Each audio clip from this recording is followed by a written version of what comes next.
Right breaking news చూస్తున్నాం. పాకిస్తాన్ మాజీ ప్రధాని ఇమ్రాన్ ఖాన్ కు బిగ్ షాక్ తగిలింది. అల్ ఖాదిర్ కేసులో ఇమ్రాన్ ఖాన్ దంపతులు దోషులుగా తేలారు. 14 ఏళ్లు ఇమ్రాన్ ఖాన్ కు అలాగే ఆయన భార్య బుష్రా బీబీకి 7 ఏళ్లు జైలు శిక్షను న్యాయస్థానం విధించింది. దీంతో ఇమ్రాన్ పీటీఐ పార్టీకి కోలుకోలేని దెబ్బ తగిలినట్లు అయింది. అల్ ఖాదిర్ కేసులో పాక్ మాజీ ప్రధాని ఇమ్రాన్ ఖాన్ దంపతులను కోర్టు దోషులుగా తేల్చింది.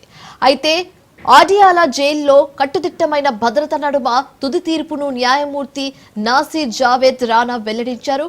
ఈ కేసులో ఇమ్రాన్ ఖాన్ ఆయన భార్య బుష్రా బీబీకి 14 ఏళ్లు అలాగే 7 ఏళ్లు జైలు శిక్షను న్యాయస్థానం విధించింది. ఇదే సమయంలో ఇమ్రాన్ బుష్రాకు 10 లక్షల రూపాయలు అలాగే 5 లక్షల రూపాయల జరిమానా సైతం విధించింది.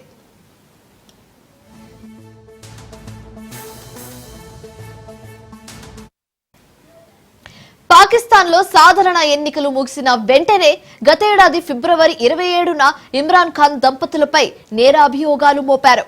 ఇమ్రాన్ ఖాన్ దంపతులు అల్ ఖాదిర్ ట్రస్ట్ అనే ఫౌండేషన్ 1996లో స్థాపించారు.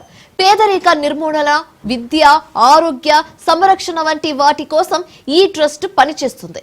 అయితే ఈ ఫౌండేషన్ చాటున అక్రమాలు జరిగినట్లు Pakistan NAB national accountability bureau కేసులు కూడా దాఖలు చేసింది. అయితే ఈ క్రమంలో కేసులో ఇమ్రాన్ ఖాన్ అతని భార్య బుష్రా బీబీ నిందితులుగా చేర్చారు.